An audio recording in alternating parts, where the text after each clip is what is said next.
All right, we are here in rainy Renton, Washington, the Virginia Mason Athletic Center. Usually it's actually nice here this time of year, but it's Seattle, so this can happen. We were the Seahawks today. We got 5 takeaways, and we're going to do this out in the rain just to give you guys the atmosphere. Takeaway number 1, new head coach Mike Macdonald, new offensive coordinator Ryan Grubb are very happy with where they're at with Geno Smith. Love his approach, love his mindset, love his arm talent. They've asked him to become a little bit more forceful as a leader. He's done that for him. And one thing that should really help is the receiver talent that's around him. And we know those guys are good players, but more so it's how they fit into Grubb's new offense. And you can illustrate that by looking at what Grubb had last year at the University of Washington. DK Metcalf fits into the Rome Odunze role as the X.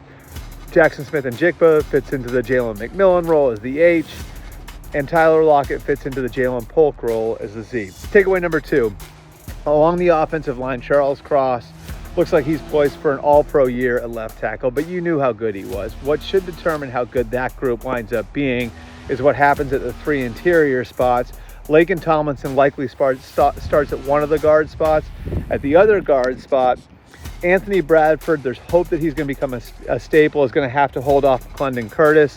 And at center, Nick Harris and Olu Oluwatimi are battling for the starting job. How those 3 play probably determines how far Grubb can take the offense in year 1. Takeaway number 3, perhaps the best player at camp today that I saw was third-year back Kenneth Walker. The Seahawks really believe that he can become a true 3-down back in their offense. He showed great burst and an ability to pull away in the open field. Remember, Mike Macdonald actually coached against Kenneth Walker when he was at Michigan and Walker was at Michigan State.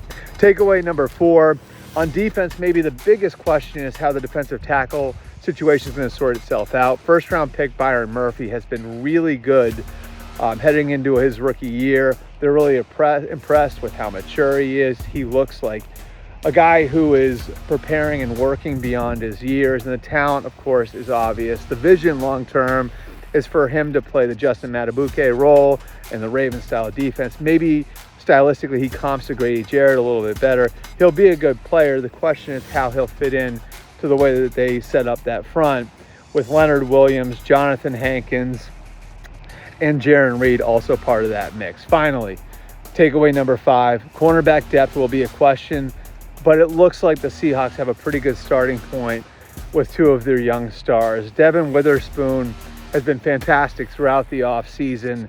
His competitiveness, his edge, his work ethic has rubbed off on everyone on the defense. I would not be surprised if he's a captain in just his 2nd year. And then Reek Woolen looks like he's grown up quite a bit to those in the building. Had a really strong rookie year. Came back last year, wasn't nearly as good. The hope is that he can bounce back. And if your starting point at corner is Witherspoon and a revitalized Woolen, then that's a good place to be as you search for a few more bodies to fill out the depth chart.